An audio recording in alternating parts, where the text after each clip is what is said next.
나는 아직도 그날의 햇빛을 기억합니다. 따뜻하고 부드럽게 비추던 아침 햇살이었는데 그 밝음이 내 인생에서 마지막으로 느꼈던 평온이었습니다. 남편 영호의 장례식장.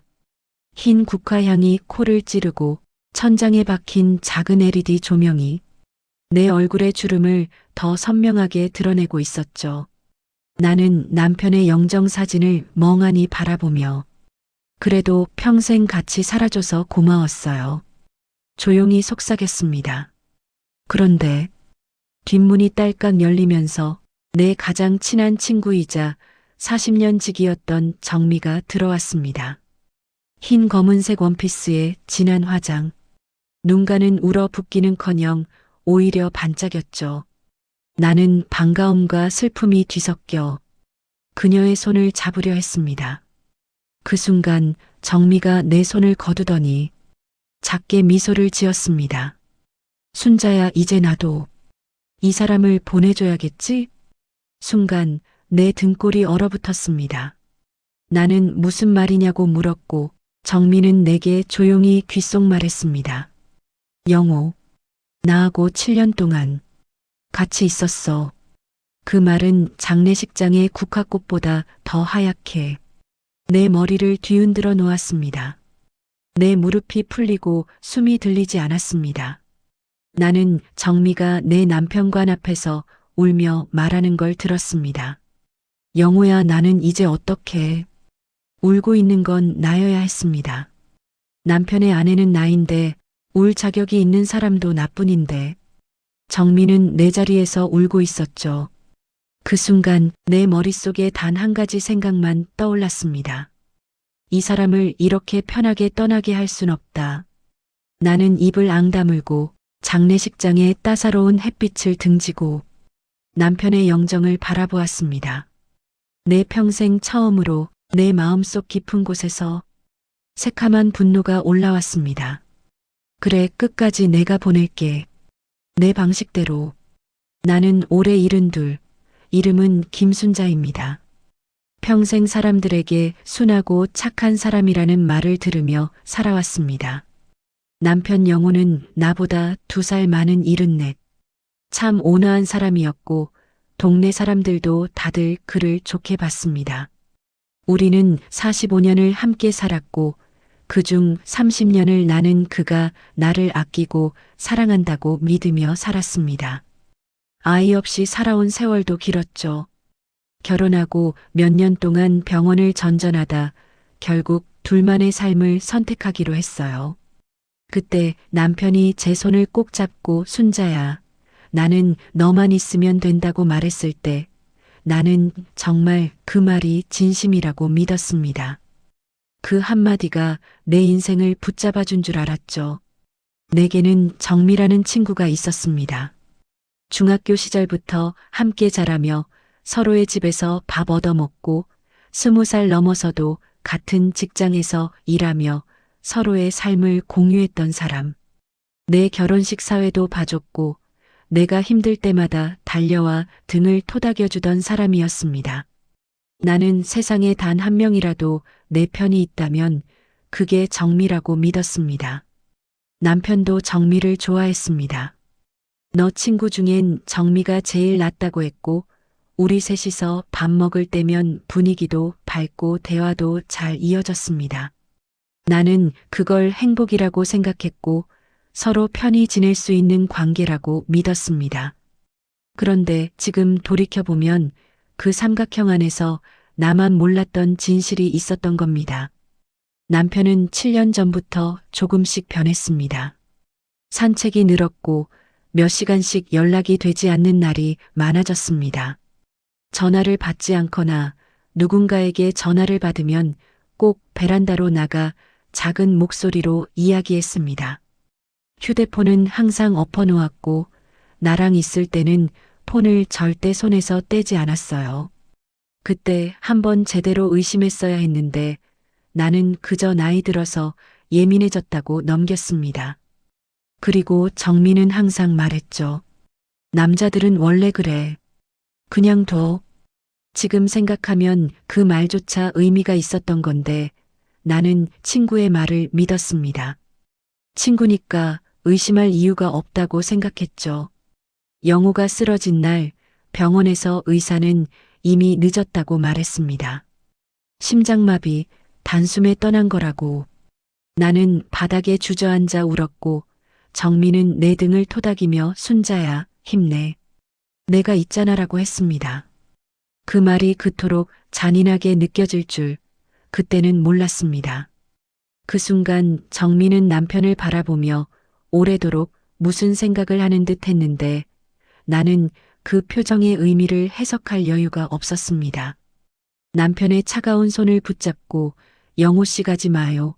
이것만 되뇌느라 정신이 없었죠. 그리고 그 표정, 그 행동들이 모두 전조였다는 걸 깨닫게 된 건 장례식장에서였어요. 정미가 남편의 관 앞에서 울며 영호야 나 이제 어떡해라고 말할 때 나는 왜 그런 말을 하는지 이해하지 못했습니다. 하지만 조금 뒤에 들은 그 귓속말 영호 나하고 7년 동안 같이 있었어. 그 한 문장이 모든 과거를 새카맣게 뒤집어 버렸습니다. 나는 45년 동안 남편을 믿었고 60년 가까이 친구를 믿었습니다. 그런데 남편은 나를 속였고 정민은 나를 배신했고 나는 그 두 사람의 공모 속에서 7년을 멍청하게 살고 있었던 겁니다. 장례식장의 밝은 조명 아래 국화향 속에서 나는 그제야 알았습니다. 내 인생의 절반 가까이가 진실이 아닌 연기였다는 걸. 장례식 이튿날 아침 나는 남편의 영정 앞에서 밤새 잠 한숨 못 이루고 앉아 있었습니다. 눈은 퉁퉁 부었고 손은 떨렸고 머릿속은 정미의 말만 계속 울렸습니다. 영호 나하고 7년 동안 같이 있었어. 그 말이 내 귀에서 떨어지질 않았습니다. 분명히 내가 들은 그대로였는데 내 가슴은 그 말을 인정하기를 거부하고 있었죠. 그러다 문득 어제 정미가 남편의 관 앞에서 울며 중얼거리던 말이 떠올랐습니다. 영호야 나는 이제 어떡해. 그 말 자체가 이상했습니다. 남편을 잃은 사람은 나인데 왜 정미가 저런 말을 하는지 그제야 귓속말이 다 맞춰지는 기분이었습니다. 그녀는 남편을 애인처럼 떠나보낸 것이었습니다. 나는 남편의 아내였고 정미는 남편의 사랑이었던 겁니다. 숨을 들이마시는 것도 아플 만큼 가슴이 조여왔습니다. 한참 동안 멍하니 앉아 있는데 문 밖에서 낮은 목소리들이 들렸습니다. 정미 씨, 어제 왜 그러셨어요? 어쩐지 너무 감정적이시던데. 장례식장 도우미로 일하는 젊은 여자 2명이 수군거리고 있었습니다. 그러게요, 부인보다 더 울던데? 뭔 사이였던 거야? 그 말이 내 귓가를 찢었습니다. 나는 자리에서 벌떡 일어나 문을 열었습니다. 두 여자는 화들짝 놀라 고개를 숙였습니다. 아, 죄송합니다. 들으실 줄은. 나는 아무 말도 하지 않았습니다. 그냥 문을 살며시 닫고 돌아왔습니다. 그들의 목소리는 더 들리지 않았지만 이미 충분했습니다. 내 인생에서 가장 고통스러운 장면을 남이 대신 수군거리며 해석해주는 것. 그것이 첫 번째 폭발이었습니다. 그 순간 남편에 대한 슬픔보다 먼저 올라온 건 수치심이었습니다. 사람들에게 웃음거리로 보였다는 생각. 남편이 죽어서도 나를 바보로 만든다는 현실. 내 친구가 내 자리를 훔쳤었다는 진실. 슬픔은 뒤로 밀려났고 온몸이 뜨거운 열로 차오르기 시작했습니다. 나는 영호의 영정을 바라보며 작게 말했습니다. 그래. 정말 내게 이렇게까지 했구나. 그 말이 입 밖으로 튀어나오는 순간 가슴속 무언가가 퍽 하고 부서지는 느낌이 들었습니다. 그 뒤로는 슬픔 대신 냉기와 분노만이 자리 잡기 시작했습니다. 그리고 그 분노는 장례 마지막 날 남편을 땅에 묻는 순간 더 이상 참아지지 않을 만큼 자라나 있었습니다. 남편을 묻는 날 하늘은 이상할 만큼 밝았습니다. 햇살이 과하게 맑아서 마치 세상이 나를 비웃는 것 같았죠. 장지까지 가는 차 안에서는 아무 소리도 들리지 않았고 심지어 라디오조차 꺼져 있었습니다. 엔진 소리만 낮게 울릴 뿐이었죠. 나는 조용히 남편의 관을 바라보고 있었습니다. 하얀 꽃들 사이에 누워있는 남편의 얼굴. 그 얼굴을 나는 평생 사랑했고, 평생 믿었고, 평생 지켜왔는데, 그 얼굴이 지금은 낯선 사람의 얼굴처럼 느껴졌습니다. 장지에 도착했을 때 가장 먼저 내 눈에 들어온 사람은 정미였습니다. 검은 원피스에 장례식 때보다 더 진한 립스틱, 심지어 태양빛 아래에서 살짝 번들거리는 화장. 내 남편의 마지막 순간을 그녀는 고통이 아니라 묘한 소유욕 같은 표정을 띠고 있었어요.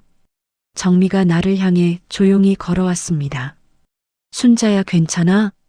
그 목소리는 40년 동안 내게 위로를 주던 친구의 목소리였습니다. 근데 오늘은 그 음색이 너무 잔인하게 들렸습니다. 나는 아무 대답도 하지 않았습니다. 대답을 할 기분도 아니었죠.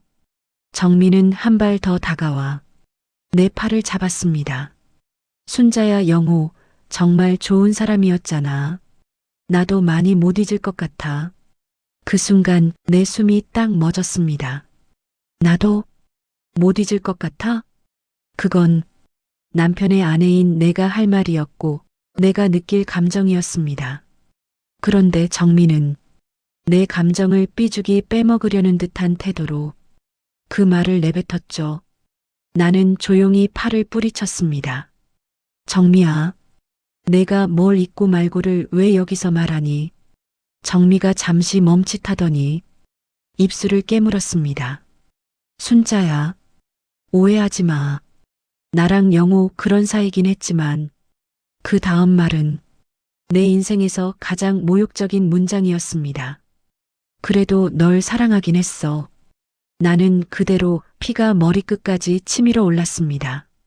사람들이 보는 앞이었지만 그따위 말에 내 감정을 숨길 이유가 없었습니다. 네가 털끝만큼이라도 양심이라는 게 있다면 제발 그 입 좀 다물어줘. 내 목소리는 떨렸습니다. 가슴속에서 바위처럼 내려앉았습니다. 그런데 정민은 오히려 억울하다는 듯한 표정을 지었습니다. 순자야, 나도 사람이야. 영호가 먼저. 그만해. 내 말이 칼처럼 튀어나왔습니다. 그리고 그 순간 모욕은 또 한 번 찾아왔습니다. 뒤에서 장례식에 온 친척이 무심코 이렇게 말한 겁니다. 둘이 원래 좀 이상하게 친하긴 했지. 그 말은 폭발의 기폭제였습니다. 나는 그대로 숨이 턱 막혔습니다. 하늘이 밝을수록 내 시야는 더 새까매졌습니다. 남편의 장례식, 남편의 관함, 남편이 누워있는 장지에서 나는 남편에게서도 친구에게서도 사람들에게서도 전부 버림받고 놀림감이 되어 있었습니다. 그 순간 문득 내 안의 마지막 끈이 퍽 하고 끊어지는 소리가 들렸습니다. 그리고 나는 아무도 예상하지 못한 행동을 천천히 아주 자연스럽게 마음속에 세웠습니다. 그래, 이렇게 가는 건 내가 너무 편한 거 아니야? 장지 한쪽에서 부는 바람이 유난히 차갑게 느껴졌습니다. 햇빛은 여전히 밝게 쏟아지는데 그 따뜻함이 내 피부에는 닿지 않았습니다. 몸은 떨리고 손끝이 차갑고 머릿속은 하얗게 비어버린 듯 멍해졌죠. 나는 장지 옆 의자에 천천히 주저앉았습니다. 사람들이 남편의 관을 들어올릴 때 그 소리가 마치 내 심장을 들어올려 바닥에 떨어뜨리는 소리처럼 들렸습니다. 영호 씨, 당신은 대체 나한테 뭘 한 거예요? 나는 거의 속삭이듯 중얼거렸습니다. 누구한테 들으라고 한 말도 아니었는데 내 목소리가 바람 속으로 흩어지는 게 느껴졌습니다. 내 눈에서는 뜨거운 눈물이 흘러내렸지만 그건 슬픔 때문이 아니었습니다. 수치와 배신, 그리고 분노. 그 감정이 뒤섞여 눈물로 배어 나온 것이었죠. 사람들이 내 표정을 보며 속삭였습니다. 아이고, 저 나이에 얼마나 속상하실까. 그래도 되게 강하시네. 저 정도면 기절할 법도 한데. 저기 친구라는 분 왜 저렇게 나서대? 그 말들이 전부 내 귓가에 다 박혔습니다. 아무리 속삭여도, 아무리 멀리서 말해도 내 마음은 이미 유리처럼 금이 가 있어서 작은 소리 하나에도 깨져버린 것 같았죠. 순간 멀리서 정미가 전화 통화를 하는 모습이 보였습니다. 장지 옆 작은 나무 뒤 사람들 눈에 최대한 안 띄는 곳에서 그녀는 분명히 말하고 있었어요. 오늘 끝나면 내일은 정리할게. 응, 나도 마음이 복잡해. 영우 오빠가 이렇게 가버릴 줄은. 내 심장이 멈췄습니다. 영우 오빠? 그 말은 애인에게 하는 말투였습니다. 나에게 한 번도 들어본 적 없는 말투. 나는 다리에 힘이 풀려 그 자리에 주저앉았습니다. 눈이 뜨거워지기보다 온몸이 차갑게 굳어갔습니다. 40년 친구였던 사람이, 낯선 목소리, 남편이 죽은 뒤에도 그녀의 말투 어딘가엔 애정이 남아 있었고 내겐 슬픔을 연기하듯 보였던 그 표정이 이제는 너무나 선명하게 이해됐습니다.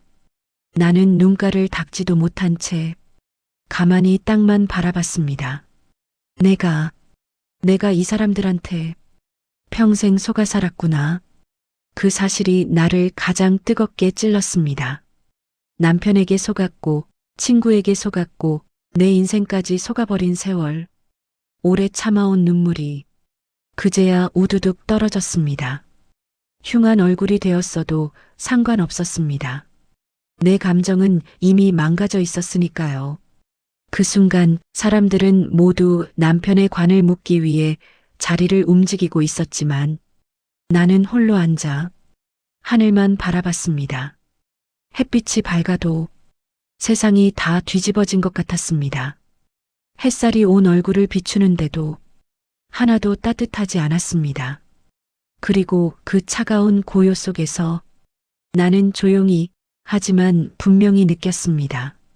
내 마음속 깊은 곳에서 어떤 것이 완전히 부서지고 그 조각들이 다시 뾰족하게 흩어져 올라오는 걸. 그건 더 이상 슬픔이 아니었습니다. 복수의 모양을 한 감정. 그 감정이 내 심장 안에서 천천히 하지만 확실히 자라고 있었습니다.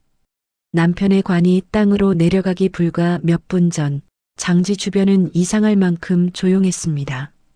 사람들은 모두 검은 옷에 깔끔한 선을 정리하며 마지막 순간을 준비했고 나는 아직 다리에 힘이 채 돌아오지 않아 조용히 땅만 바라보고 있었죠. 그런데 그때 누군가 내 등 뒤에서 조심스레 다가오는 소리가 들렸습니다. 작은 발걸음, 조심스러운 숨소리. 고개를 돌리니 남편의 먼 친척이라고 소개했던 사내가 종이 봉투 하나를 들고 서 있었습니다. 김순자 여사님 맞으시죠? 나는 눈물을 닦지도 못한 채 그를 바라보았습니다. 그 남자는 주변을 한번 둘러보고는 아무도 듣지 못하게 아주 조용히 속삭였습니다. 이건 여사님이 받으셔야 하는 겁니다. 고인이 떠나기 전 제게 맡겨두셨습니다.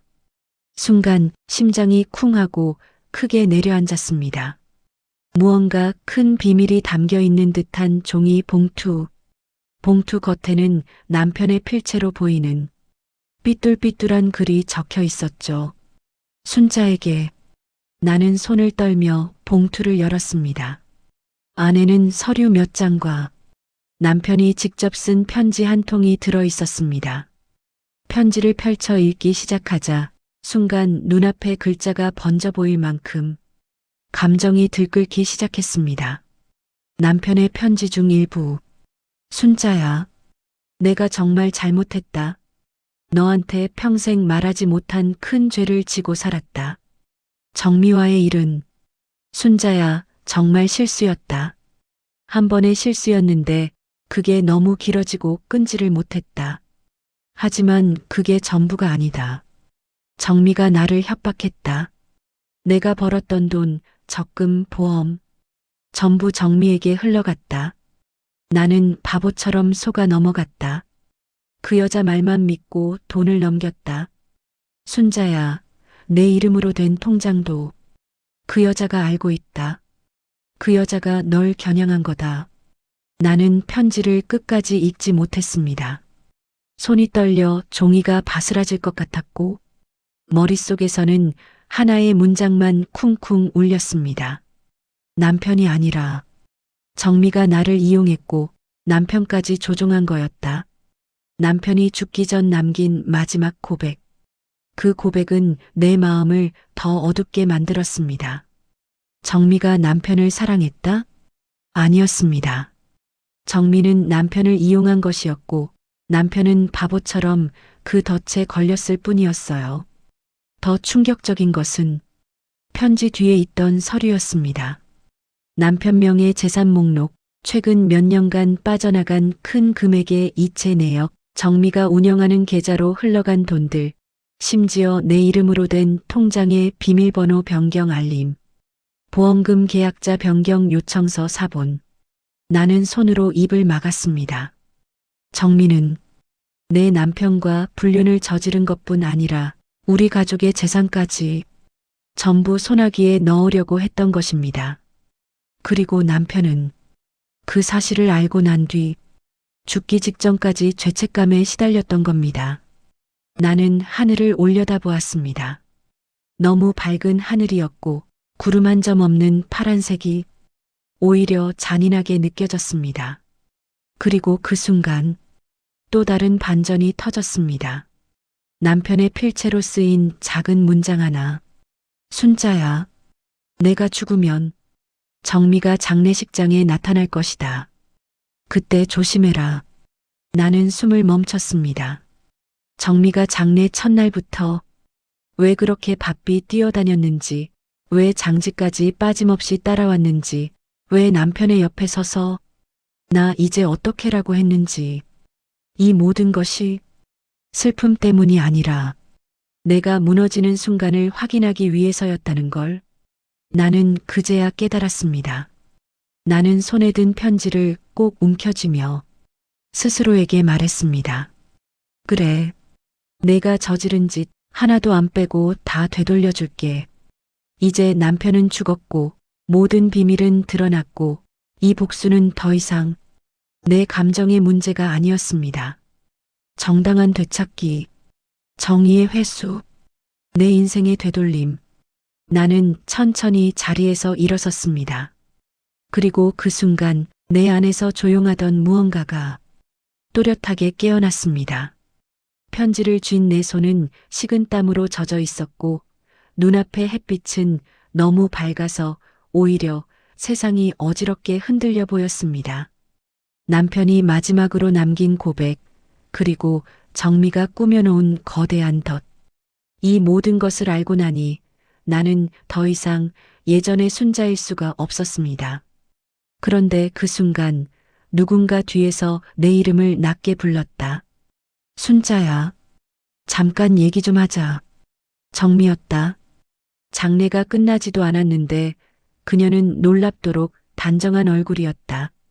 울었다는 흔적이 전혀 없었고 오히려 화장이 더 곱게 정돈돼 있었다. 나는 남편의 편지를 가슴 깊숙이 숨기고 천천히 그녀를 바라보았다. 왜? 정미는 주변을 한번 살피더니 나를 장지 끝 사람들이 보이지 않는 쪽으로 데려갔다. 햇빛이 내리쬐는 언덕 아래 그녀는 갑자기 얼굴을 굳혔다. 순자야, 이제 우리가 서로 솔직히 말할 때가 온 것 같아. 그녀의 말투는 친구의 말투가 아니었다. 마치 오래전부터 내가 모르는 세계에서 살아온 사람처럼 낮고 차가운 목소리였다. 영우 오빠 많이 사랑했어. 근데 이제 끝났잖아. 그러니까 정리하자. 정리? 그래. 오빠가 남긴 것들. 돈, 보험, 적금 그런 것들. 너 혼자 갖는다고 생각하면 안 되지. 순간 나는 숨이 턱 막혔다. 뭐라고? 순자야, 나도 오빠랑 함께 만든 시간이 있어. 7년이야. 그 시간 내가 모르는 오빠의 삶이야. 정미의 눈빛은 흔들림이 없었다. 남의 남편을 빼앗아 놓고 심지어 장례식에서 몫을 얘기하고 있었다. 나는 이를 악물었다. 정미야, 내가 지금 무슨 말을 하는지 알아? 당연하지. 너만 아내였던 게 아니잖아. 그 말이 내 머릿속을 새까맣게 덮었다. 그럼에도 정미는 더 무서운 말을 덧붙였다. 영우 오빠가 남긴 적금 있지? 그거 내 목 절반 줘. 그리고 너 이름으로 된 통장 그거 내가 관리할게. 나는 그대로 마른 침을 삼켰다. 남편의 편지 내용이 그대로 떠올랐다. 정미는 남편만 조종한 게 아니었다. 나까지 무너뜨릴 계획을 세웠던 것이다. 정미가 또 가까이 몸을 기울였다. 순자야, 오빠가 너한테 마지막에 뭐 남겼는지 알고 있어. 그거 다 내 덕분에 만들어진 거야. 그러니까 나랑 반씩 나누자. 그 순간이었다. 내 손이 저절로 정미의 손목을 밀어냈다. 내 손 치워. 정미는 놀랐지만 금세 비웃었다.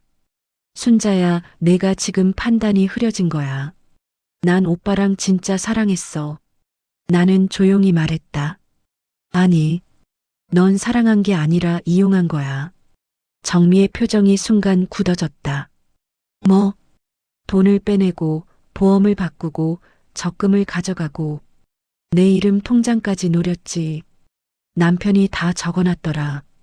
정미의 눈이 크게 흔들렸다. 그리고 마치 연기하듯 작은 웃음을 흘렸다. 그걸 믿어?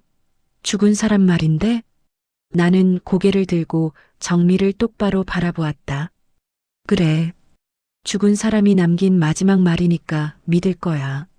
살아있는 너보다 100번 1000번 더. 정미의 얼굴이 완전히 일그러졌다. 그리고 마지막 폭탄 같은 말이 튀어나왔다. 순자야, 넌 평생 바보였어. 오빠도 그랬지. 그래서 내가 둘 다 쉽게 손에 넣을 수 있었던 거야. 그 말은 내 가슴을 찢는 칼이었지만 눈물은 나지 않았다. 대신 완전히 차가운 결심이 자리 잡았다. 나는 작게 중얼거렸다. 그래, 이제 알겠다. 넌 내 인생을 무너뜨렸고 영호 씨까지 죽음 앞에서 죄책감으로 짓눌리게 만들었네. 정미가 비웃으며 등을 돌리려 할 때 나는 아주 조용히 속삭였다. 그럼 이제 내 차례다. 정미는 못 들은 듯 고개를 돌렸지만 내 눈에는 이미 두 번째 반전, 더 큰 파국이 시작되는 그림이 보이고 있었다. 나는 이제 슬픔의 끝을 지나 복수의 문턱에 들어서고 있었다. 정미와의 대화를 끝내고 돌아서던 순간 내 속에서 마지막 남아있던 얇은 실 같은 무언가가 툭 끊어지는 느낌이 들었다. 바람은 부드럽게 불었고 햇빛은 여전히 따뜻했지만 나는 더 이상 예전의 순자가 아니었다. 마음속 깊은 곳에서 차갑고 또렷한 무언가가 스스로 자리를 잡기 시작했다. 사람들이 남편의 관을 땅으로 내리기 위해 모여 있을 때 나는 조용히 그쪽으로 걸어갔다. 모두가 슬픔 속에서 움직이고 있었지만 내 눈에는 단 한 사람만 보였다. 정미. 아직도 내 남편의 관 근처에서 흐느끼는 신용을 하고 있었다. 나는 그 모습을 보는 순간 심장이 얼어붙는 것처럼 차가워졌다. 정미는 내가 다가오는 걸 보자 갑자기 눈물을 훔치며 말했다. 순자야, 오빠 잘 보내자. 우리 이제 서로 잘 지내야지. 그 말투, 그 표정, 그 가식적인 눈물. 나는 더 이상 참을 필요가 없었다. 나는 한 걸음, 두 걸음, 아주 천천히 정미에게 다가갔다. 주변 사람들은 아무것도 모른 채 장지 주변을 움직이고 있었다. 관이 내려질 준비가 거의 끝난 순간이었다. 정미가 내 손을 잡으려 할 때 내 마음속에 마지막으로 남은 미약한 흔들림이 완전히 꺼졌다. 나는 조용히 말했다. 정미야. 정미는 멈춰서서 나를 바라보았다. 응? 내가 하나만 물어볼게. 그녀는 아무것도 모르는 얼굴로 고개를 갸웃했다. 내가 영호 씨를 사랑했다고 했지? 정미는 눈가를 붉히며 고개를 끄덕였다. 그래, 진심이었어. 그래, 그럼 잘 들어. 나는 한 손으로 정미의 손목을 잡고 다른 손으로 그녀의 어깨를 밀었다. 아주 조용하게, 아무도 눈치채지 못하게. 정미는 중심을 잃고 뒤로 휘청거렸다. 순자야, 무슨 짓이야? 나는 마지막으로 아주 작게 속삭였다. 그럼 마지막까지 내가 옆에 있어줘. 정미가 비명을 지르기도 전에 그녀의 발목이 흙 가장자리를 밟았다 미끄러졌고 몸이 그대로 뒤로 넘어진 채 남편의 관이 들어있는 깊은 흙더미 아래로 떨어졌다. 퍽! 흙이 튀고 그녀의 손이 허공을 휘저었다. 사람들이 소리를 듣고 고개를 돌렸지만 이미 상황은 벌어진 뒤였다. 정미는 가슴 높이의 깊은 구덩이 안에서 바짓단과 흙을 붙잡으며 필사적으로 몸을 일으키려 했지만 한순간에 공포가 눈에 가득 차올라 나를 바라보았다. 순자야, 뭐 하는 거야? 죽을 뻔했잖아. 나는 가만히 그녀를 내려다보며 차갑게 말했다. 내가 원한 거잖아. 남편 옆에 있는 거. 정미는 흙더미 속에서 일어나며 비명을 질렀지만 그 순간만큼은 세상이 완전히 조용해진 것처럼 느껴졌다. 누군가 달려와 정미를 끌어내는 동안 나는 한 발짝도 움직이지 않았다. 내 얼굴에는 공포도 죄책감도 없었고 그저 오래된 굳은 살처럼 굳어버린 결심만 자리하고 있었다. 정미가 흙투성이가 된 채 밖으로 끌려 나왔을 때 사람들은 놀라서 웅성거렸고 몇몇은 나에게 괜찮냐고 물었지만 나는 아무 대답도 하지 않았다. 대신 천천히 손을 모아 남편의 관을 바라보았다. 그리고 아주 작게 내게만 들리는 목소리로 말했다. 영호 씨, 난 당신 대신 정리하는 거예요. 그 순간 나는 진정한 의미의 각성을 했다. 더 이상 눈앞에서 내 삶이 무너지는 걸 지켜보는 사람이 아니라 무너뜨린 사람을 되돌려 무너뜨리는 사람이 되기로. 눈앞의 햇빛은 여전히 밝았다. 하지만 그 빛 속에서 서 있는 나는 예전의 그 순한 순자가 아니라 자신의 인생을 직접 되찾으러 나온 사람이었다. 밤새 서류를 정리하고 남편이 남긴 기록들을 하나씩 맞춰보는 동안 내 머릿속은 믿을 수 없을 만큼 차분했다. 분노에 눈이 멀어 날뛰고 싶은 순간도 있었지만 지금의 나는 그런 감정에 흔들릴 여유가 없는 사람이 되어 있었다. 복수는 감정이 아니라 전략이었다. 감정으로 쳤다간 실패한다. 하지만 전략으로 움직이면 반드시 되갚아줄 수 있다. 나는 이제 전략으로 움직이기로 했다. 아침이 밝아오는 순간 커튼을 열자 햇빛이 부엌 바닥에 반짝이는 선을 그렸다. 밝고 따뜻한 빛이었지만 내 마음은 이미 다른 온도로 움직이고 있었다. 나는 작은 탁자에 앉아 핸드폰을 들었다. 첫 번째 복수, 정미의 약점을 정확히 겨누는 단계. 나는 남편이 남긴 서류 중 가장 큰 단서를 먼저 꺼냈다. 정미가 남편 명의 통장에서 수년 동안 빼간 거액의 이체 내역. 날짜, 시간, 금액, 계좌번호까지 모두 상세하게 기록돼 있었다. 이건 정미가 절대로 부정할 수 없는 증거였다. 나는 곧바로 은행 담당자에게 연락을 넣었다. 남편 명의 계좌에 최근 5년간 거래 내역을 정식으로 발급받고 싶습니다. 사망 확인서와 가족관계 증명서 제출 가능합니다. 담당자는 절차대로 진행하겠다고 했다. 이 한 장의 서류만 있어도 정미는 도망칠 수 없다. 하지만 나는 거기서 멈추지 않았다. 두 번째 서류. 보험금 계약자 변경 요청서 사본. 남편이 자신도 모르게 정미에게 조종당하여 남긴 증거였다. 특히 마지막 변경 요청서에는 남편이 망설이는 듯한 흔적이 남아 있었다. 사인 옆에 떨린 손길. 그 흔적을 보는 순간 나는 눈가가 조금 뜨거워졌다. 그래도 울지는 않았다. 울 감정은 이미 다 써버렸으니까. 나는 곧바로 보험사에도 연락했다. 남편의 보험계약 변경 이력 전부 확인하고 싶습니다. 제가 수령인인지 언제 어떤 변경이 있었는지 정식 문서로 발급해 주세요. 보험사의 담당자는 기록을 보내주겠다고 했다. 그 안에는 정미의 이름이 최소 3번 이상 등장할 것이다.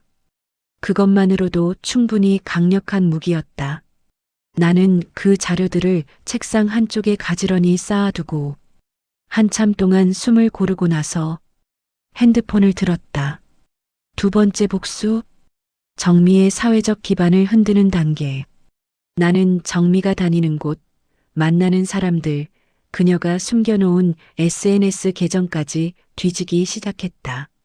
정미는 생각보다 허술했다. 자신이 운영하는 온라인 카페, 같이 놀러 다닌 남자들의 계정, 심지어 남편과 함께 찍은 사진을 풍경 사진처럼 일부만 잘라 올려둔 게시물까지도 그대로 남아 있었다. 그 게시물 중 하나를 보는 순간 내 손이 떨렸다. 7년 전 정미가 올려놓은 여행 사진. 사진 구석, 멀리 떨어진 자리엔 영호의 흐릿한 옆모습이 찍혀 있었다. 그걸 나는 지금까지 몰랐다. 마음속에서 무언가가 딱하고 부러지는 소리가 들렸다. 그래, 이 사진이면 충분해. 나는 즉시 해당 게시물을 저장하고 정미의 다른 계정에서 남편의 흔적이 찍힌 사진들을 모두 모아 하나로 정리했다. 그 사진들은 모두 증거였다. 정미의 거짓말, 위선, 수년간의 관계를 증명하는 결정적 자료였다. 한숨을 길게 내쉬었다. 이제 모든 조각이 다 맞춰졌고 나는 단단한 무기를 들고 있었다. 이제 세 번째 복수. 정미의 약점을 정면으로 찌르는 최종 단계. 그날 오후 나는 일부러 정미에게 전화를 걸었다. 그녀는 장례식이 끝난 날이라 그런지 음성이 평소보다 차분했다. 순자야, 무슨 일이야? 나는 조용히 말했다. 우리 오늘 저녁에 잠깐 볼까? 하고 싶은 말이 있어. 정미는 잠시 뜸을 들였다. 그래, 만나자. 그리고 우리는 동네의 오래된 카페에서 마주 앉았다. 햇빛이 카페 창문을 통해 들어와 테이블 위로 부드럽게 떨어졌다. 카페는 조용했고 커피 향이 은은하게 퍼져 있었다. 나는 잔을 잡고 천천히 말을 꺼냈다. 정미야, 너 돈 돌려놔. 정미는 표정 하나 변하지 않고 말했다. 뭔 소리야? 무슨 돈?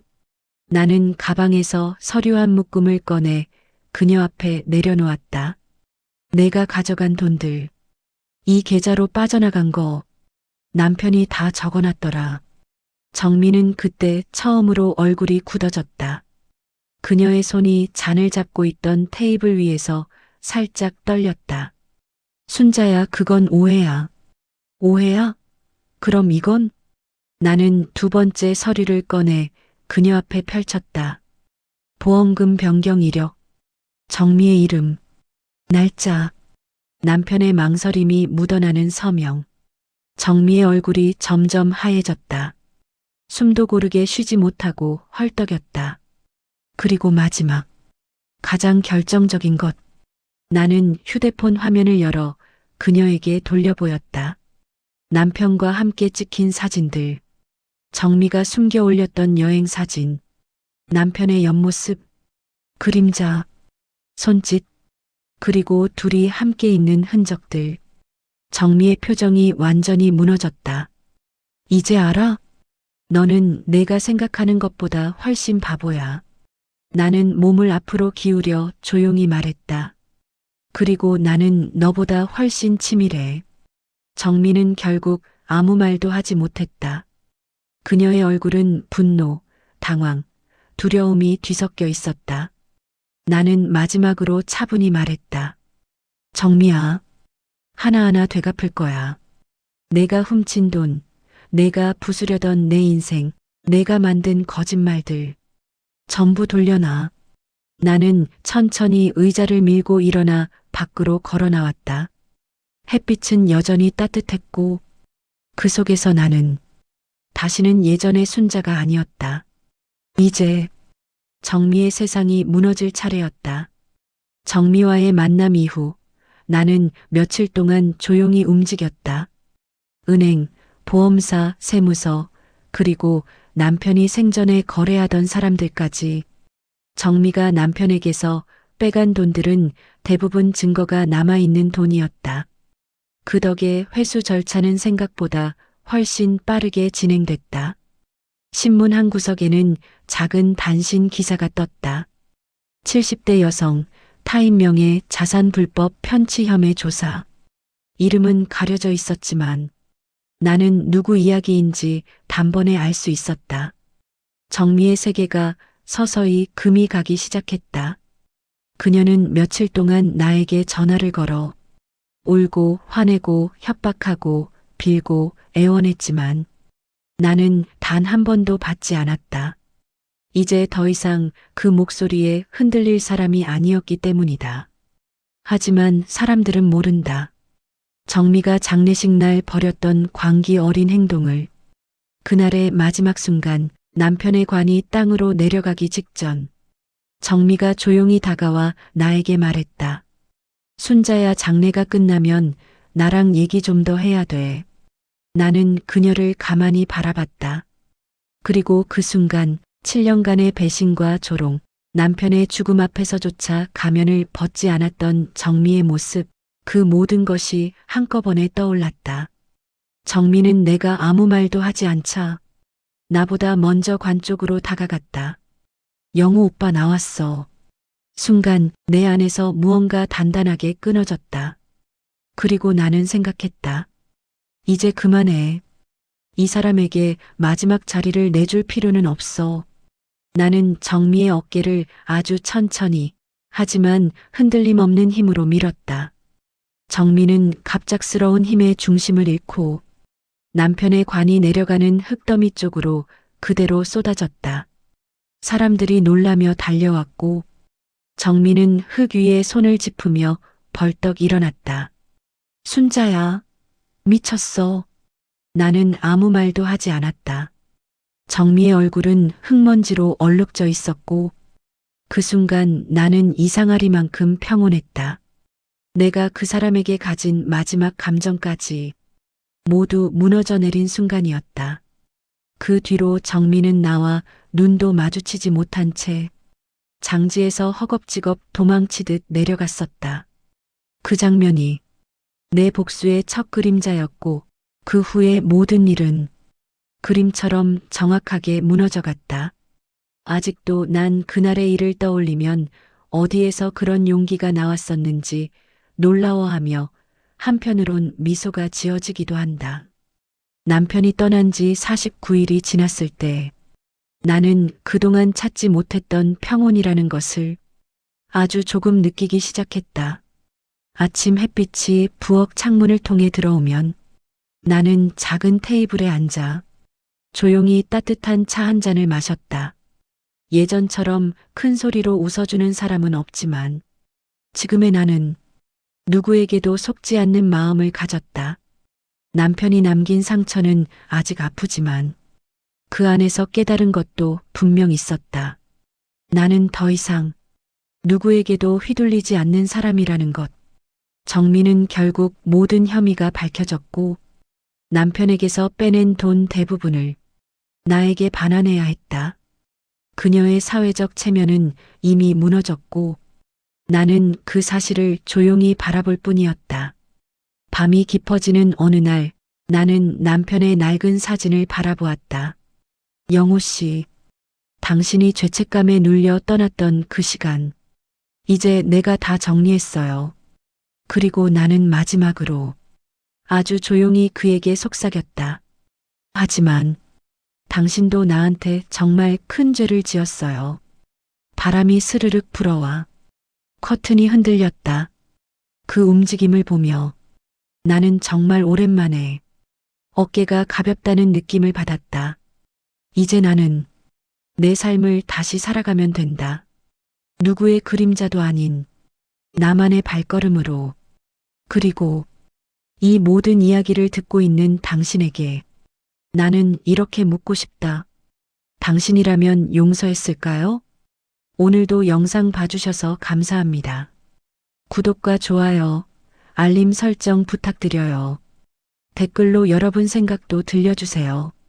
다음 이야기도 기대해주세요. 감사합니다.